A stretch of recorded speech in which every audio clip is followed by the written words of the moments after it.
I want to talk about replayability and what it means for titles that are designed around the player repeating the same core gameplay loop again and again and again. And of course, replayability is a topic we can come back to many times over. No pun intended there.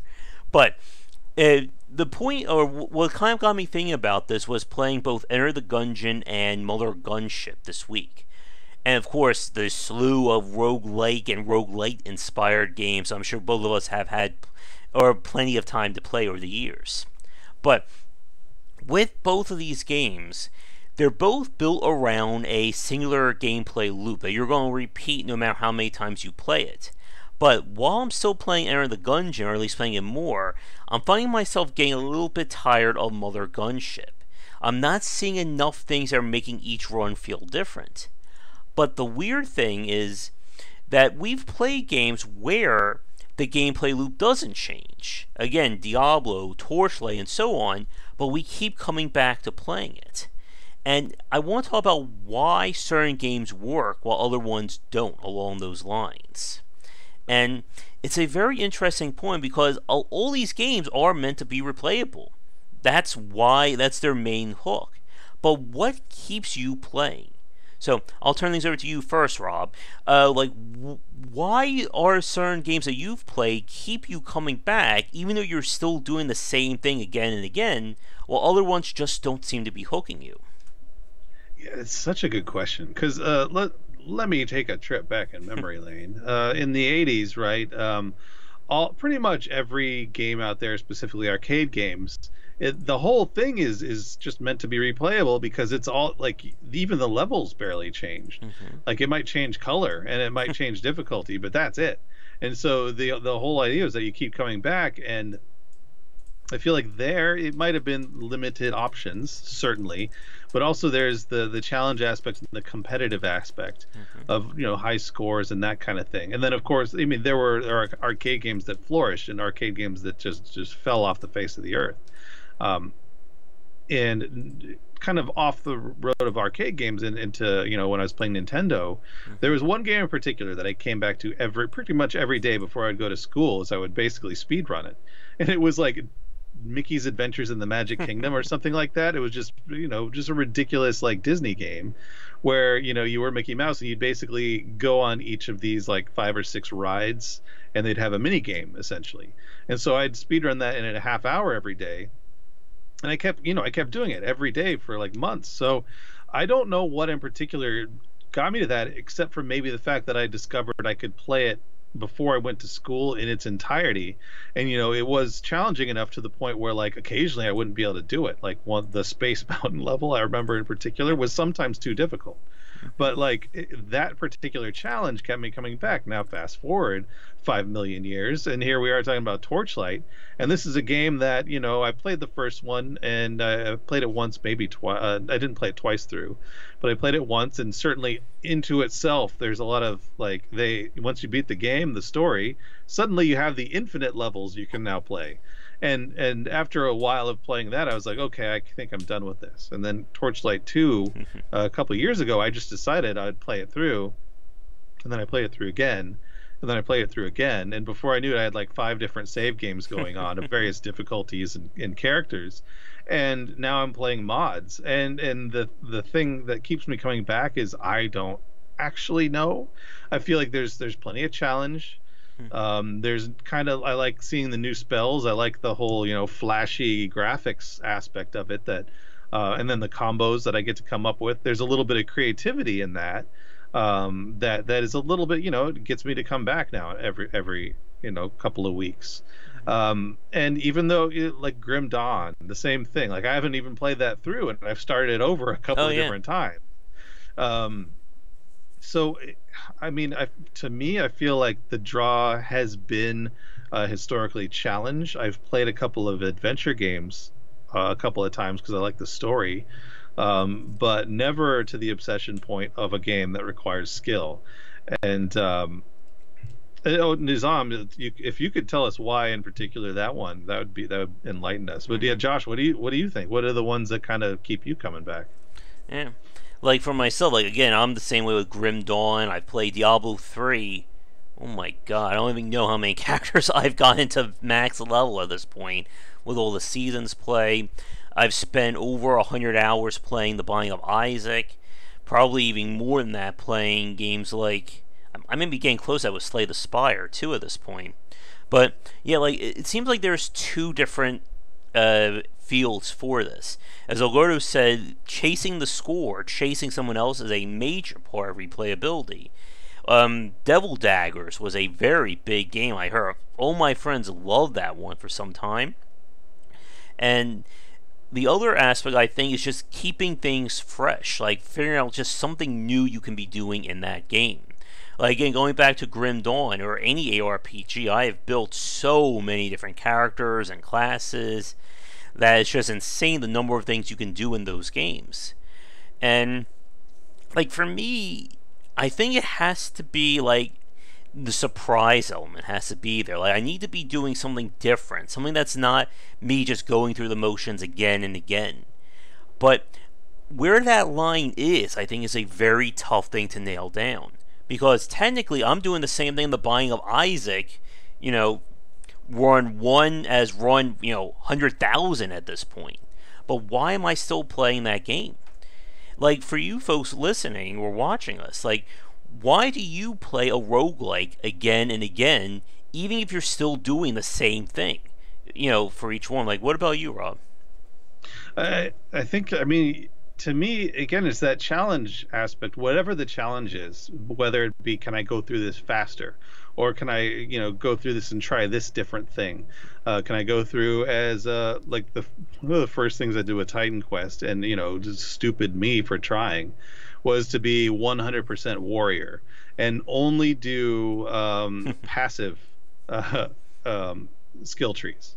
Like, nothing active, just passive. So I had no spells, I had no abilities. I just had, my sword, and that's it.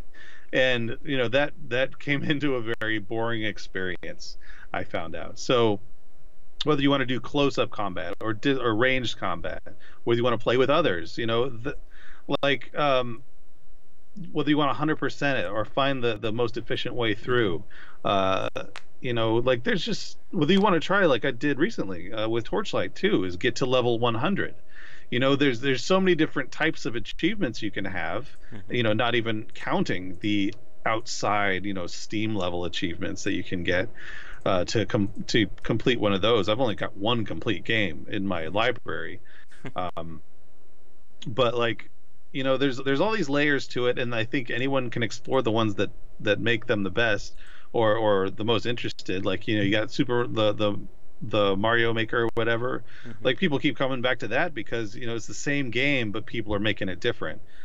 Trials is one that I obsessively played for a little while, trying to get that first place score in a bunch of different levels, and I did. I was shocked that I would get in the top 5 to 10 if I really played the level over and over and over again. Of course, those records are non-existent now, but it's that challenge, and the game just grabs you for some reason. Like, whether you just get the controls and you like them. I know for Torchlight, for games like Torchlight, any of those, I make sure to map the keys to the way I like, and that makes it comfortable for me, and it's an easy way for me to kind of explore. And like Nizam, every time you play as a different character and finding things new. I mean, a game that really does a good job of making the world, unique each time. But yeah, for some reason, there's games that just grab me and let me come back and play them again and again, and I'm fine with it. Yeah, like, as you said, as Nizam said, like, being able to do something different each time, I think, is a very big pull, especially for roguelike inspired games. And I think that's what's kind of hurting me with playing Mother Gunship at the moment, that everything in terms of the procedural, the random generation, is very plain. The rooms don't have like a lot of special events, there aren't a lot of different enemy types, at least from what I'm seeing. So anything that I'm really doing is not really changing it as much. If I shoot this guy with a shotgun, it's not really doing as much if I'm shooting with a laser gun or a flamethrower. But again, going back to something like Grim Dawn, if I build my guy using flame powers and using flame skills, that's going to be a completely different experience if I'm a necromancer. Hmm. or if I'm a Crusader in Diablo, or again, like going back to something like the Binding of Isaac or Slay the Spire, that I'm it's changing my strategy. Like all of a sudden, if I get one item in the Binding of Isaac, my entire strategy is going to be up and lifted and going in a completely different direction. Yeah, and one thing that I like trying to do in my runs through Torchlight is, um, can I get the most out of my weapon swap? Mm-hmm. In things like Grim Dawn or Titan Quest, is can I get the most out of my spell swap? Like, is there a way that I want to make each level more efficient? Like, should I go and equip all fire, defense going into this level? Should I go back and equip all poison defense to go into this level? Like, it's about that kind of min maxing thing, and really digging down as deep as you can. That where at least yeah for I think you were just saying, and for me in the same way. But again, there's a million different games that offer that. And I don't know, why I would pick Torchlight 2 over another. Mm-hmm.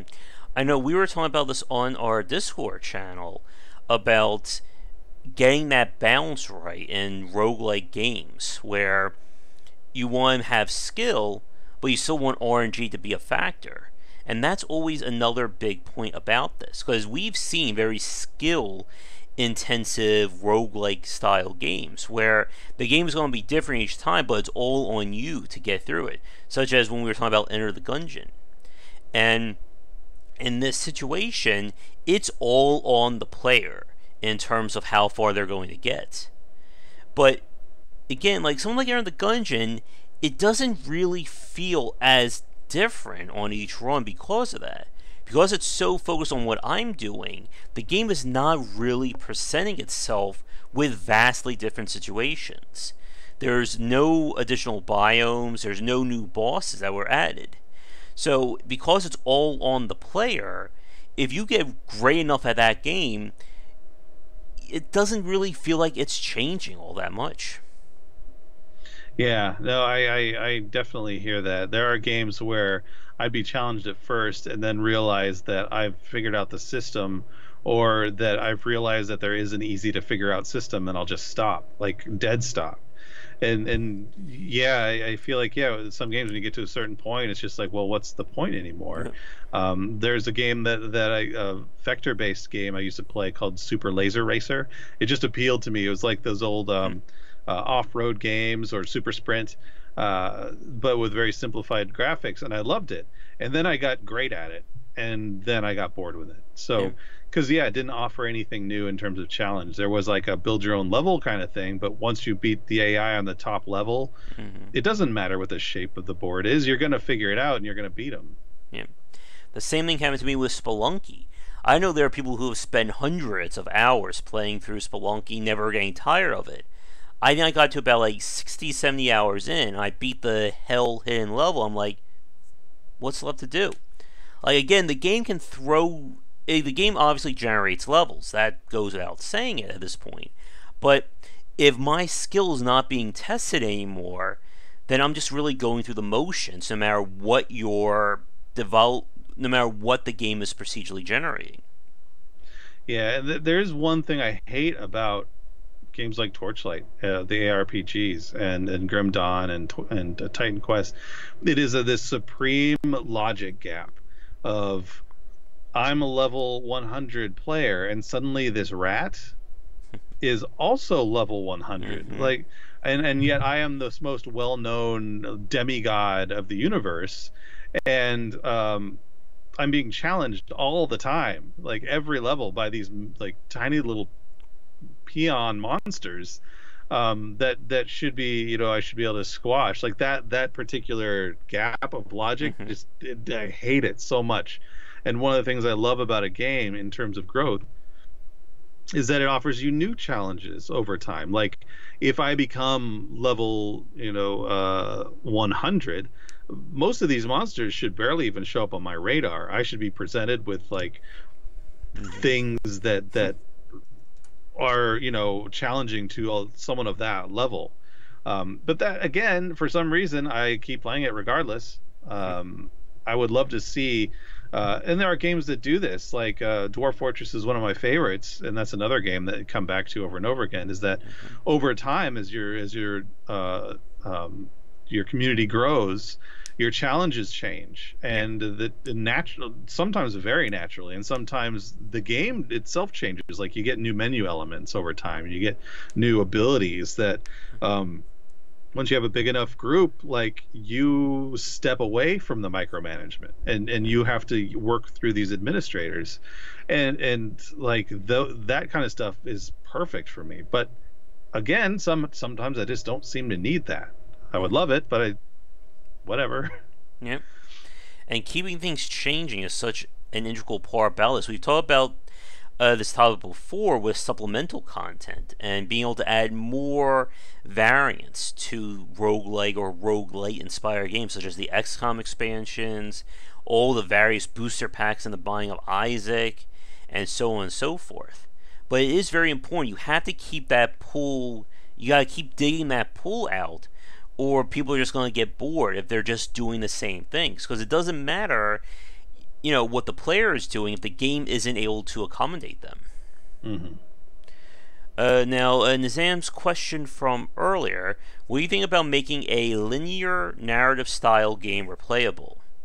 I mean, we've seen that like before with like choose your own adventure stuff, like having multiple endings or multiple paths. But what do you think about this, Rob? I mean, as someone who's done it myself, like I played The Secret of Monkey Island a few times. I've played the Secret of Monkey Island 2 a few times. Maniac Mansion being a very interesting example of an early adventure game that offered a variety of endings and a huge amount of player combos you could start out with.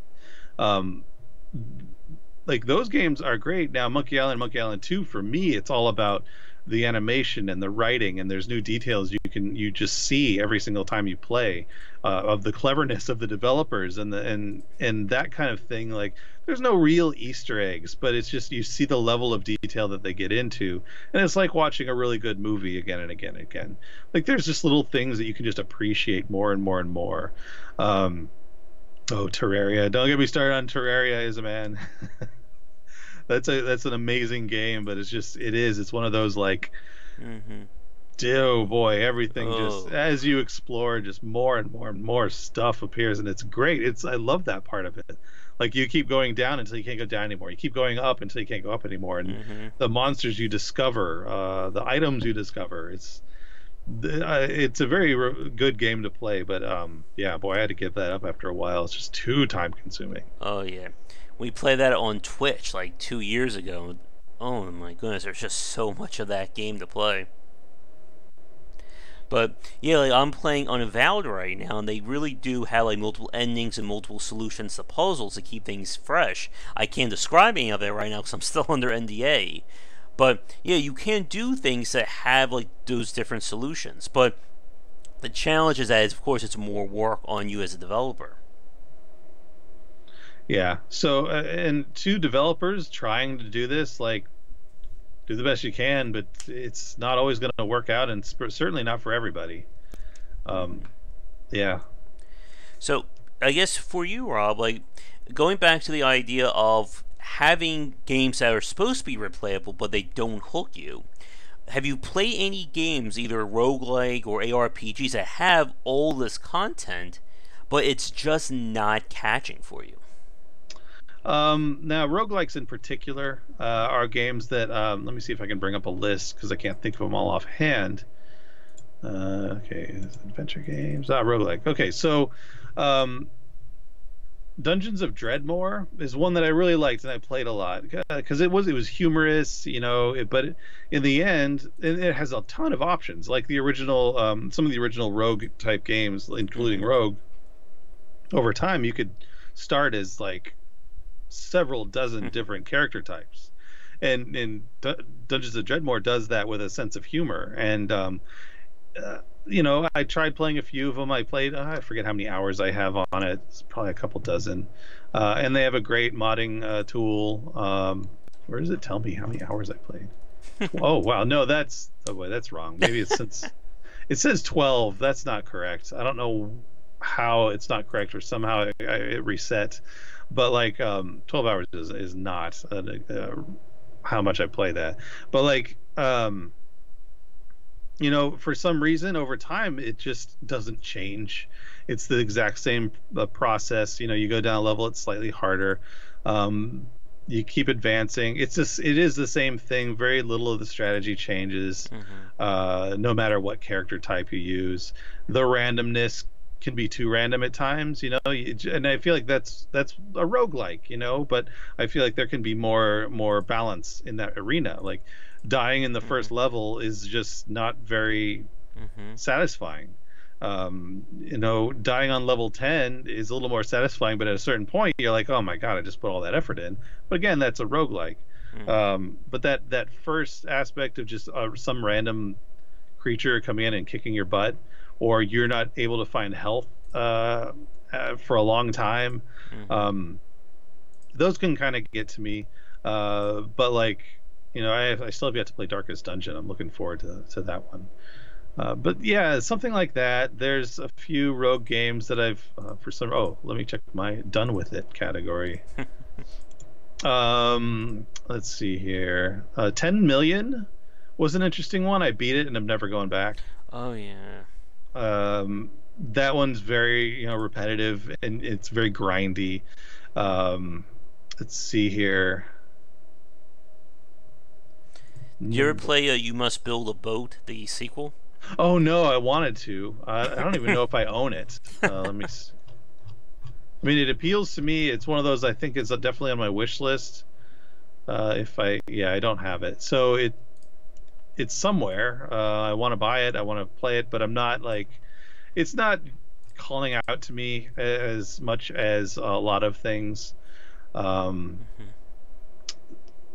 Miami is another one that it's a linear narrative, and it's very challenging. But once I got to the end of the narrative and was very disappointed by it, I was done with it.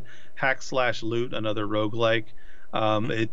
In terms of making the rogue experience unique, it did not do that and capture it for me, so I stopped after not too long. The Game Dev Tycoon, I brought that up before. That was one of those where as soon as I realized that the mechanics were kind of rigged, I stopped. But yeah, that's kind of where I'm going with a lot of that. Yeah. And I think, like, ultimately, I think what we've been talking about is that it just has to feel differently each time you play it, or there's just no point. Like, it doesn't, like, going back to Muller Gunship, it doesn't matter how I build my weapons if I'm still doing the same exact task and the same exact enemy fights day in, day out. We just played the game Ziggurat on stream last night, too.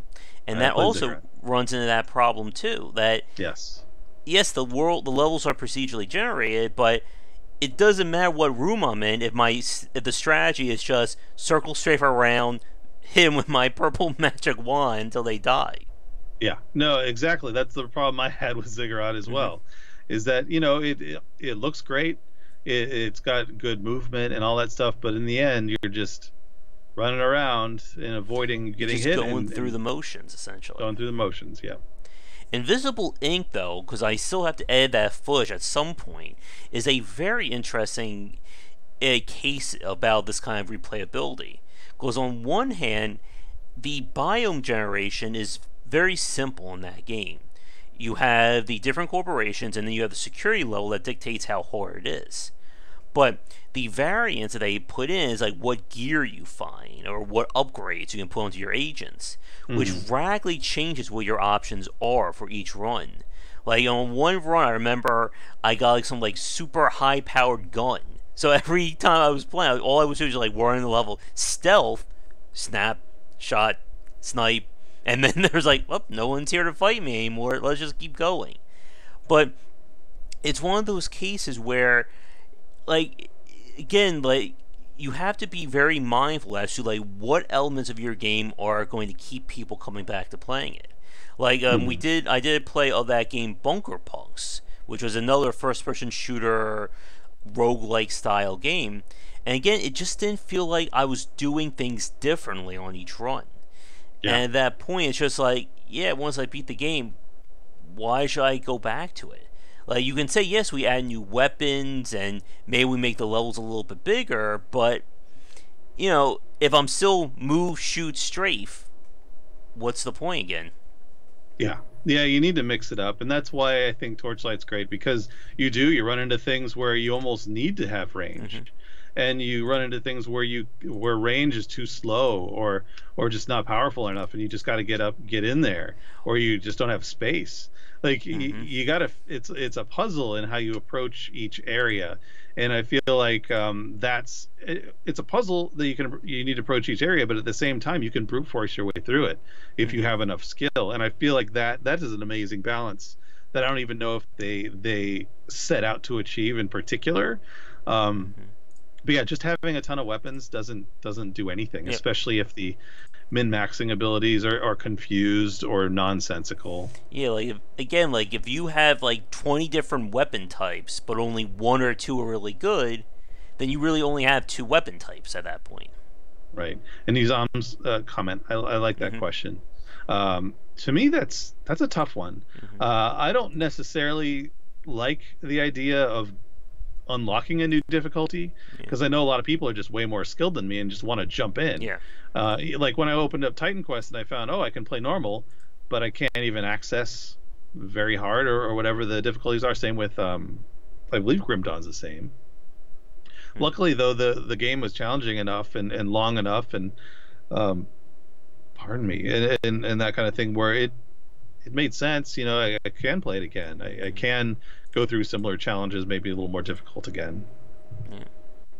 Yeah. Like for myself, like I still think the gold standard of having those different difficulty settings was a game like Ninja Gaiden Black, where they actually changed the game on each difficulty to add more stuff in. Like I've said this before, but I'm not a fan of just simply adjusting stats to make the game harder. That was one of the things that just really sapped my enjoyment of Darkest Dungeon, playing out on Blood Moon difficulty. Because it's not changing the tactics, all you're doing is tilting the numbers in the enemy's favor. Yeah. So I'm still doing the exact same thing, you're just making my life harder. Like, I like it when you actually give me something new. Throw in a new enemy type. Make a different condition.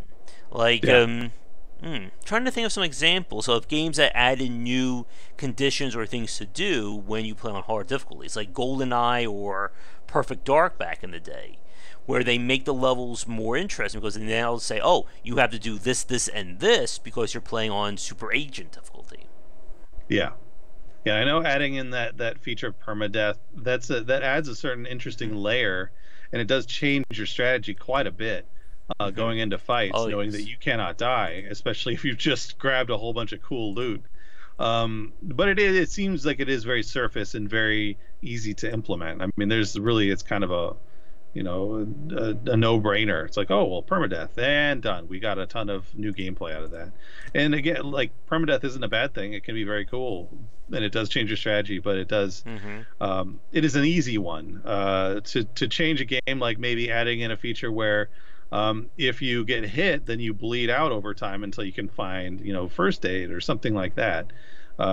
Just interesting ways of changing up the basic gameplay would be nice.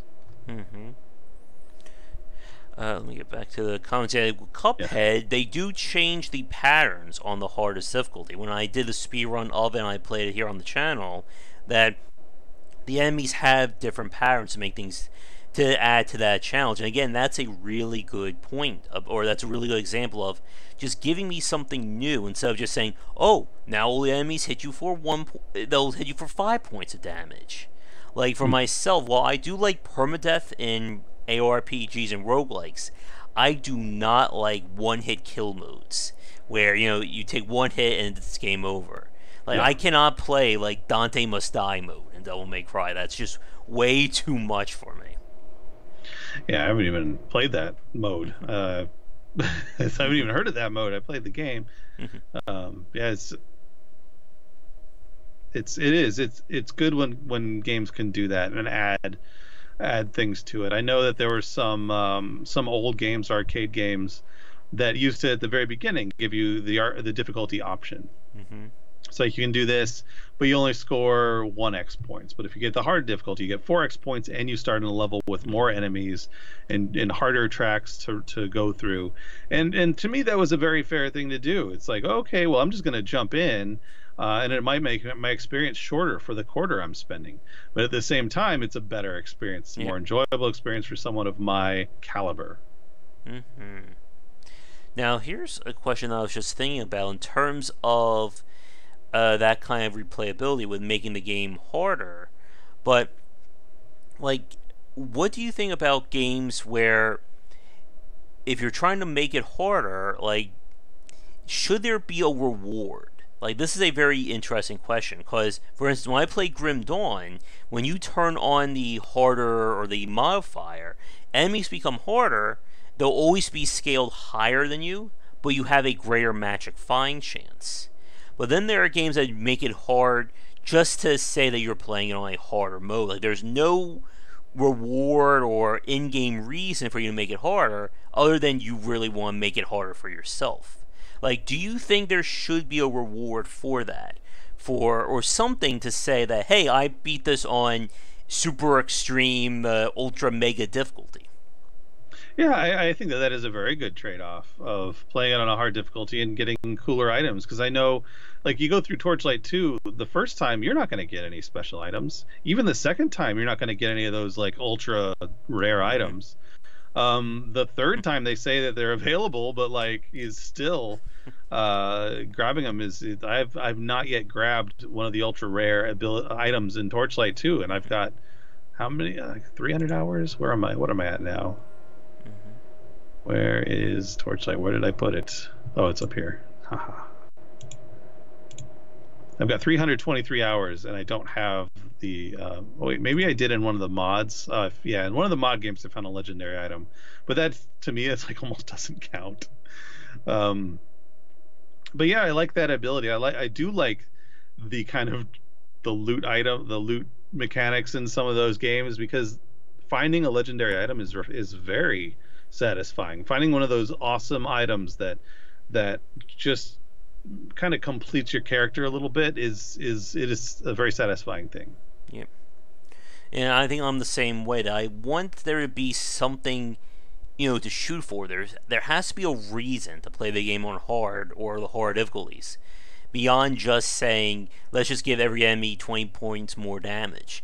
There's also why I don't play a lot of RPGs on harder difficulties, because I just don't want. It's just like you're just slowing the game down at that point. Instead of being able to beat this guy level 10, I need to grind 5 to 10 more levels to have a chance. And a great example of a game that I always like to go back to is The World Ends With You, and how you can sculpt the difficulty, and by doing so, it gives you higher chances of getting better gear based on how hard you make the game. So in that way, you're rewarding the player for pushing themselves, as opposed to just saying, here's a hard mode, everybody does 10 times more damage. Yeah. But let me check our time. Yeah, we're about to hit an hour and a half into the stream. I think this will probably be a good time to begin to wrap it up. But yeah, like I was saying, that yeah, like being able to add more things as you make the game harder, I think is a very important point.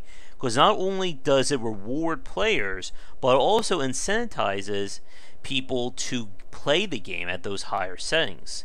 Because if you make things too easy, again, it's like, why should I play your game other than on super duper easy setting if all you're doing is just making it more frustrating for me? Like, even if it's something as simple as making your trophy stand out can be a big point. Or having enemies have different tactics that they'll employ on hard, extreme, and so on. But I guess that's all from me. My arm cracked earlier and my voice is starting to go, so I think it's time to wrap it up. But do you have any final thoughts, Rob?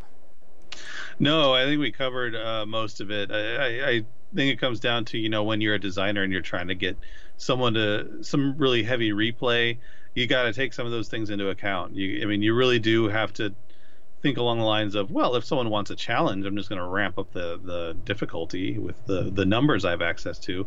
Well, you have to change the game a little bit. You should reward the players, make the game a slightly different experience, and allow players the option for different strategies, and not even just the option for different strategies, but almost the need for different strategies that they can play with and tinker around with.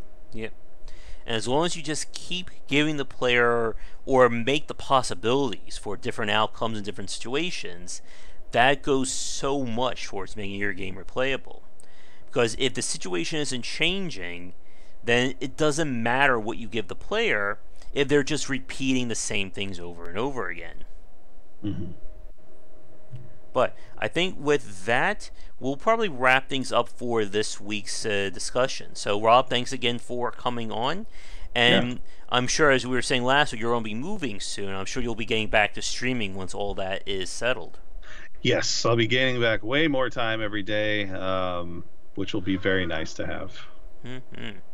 And we'll be back next week, probably around 3:30 EST for another live show. And, of course, my nightly streams and daily discussions on game design. And for you folks watching this record right now, if you'd like to get access to this talk ad-free and uncut, be sure to donate to patreon.com/GWBycer. VIP supporters get all of our talks early and without those annoying ads. But that's going to do it for this week, so I'll be back later tonight for a game stream. I'm sure we'll be talking more on the Discord channel. And that is, again, open to everybody at the basic level. So, thanks again for tuning in, guys, and I'll see you all later.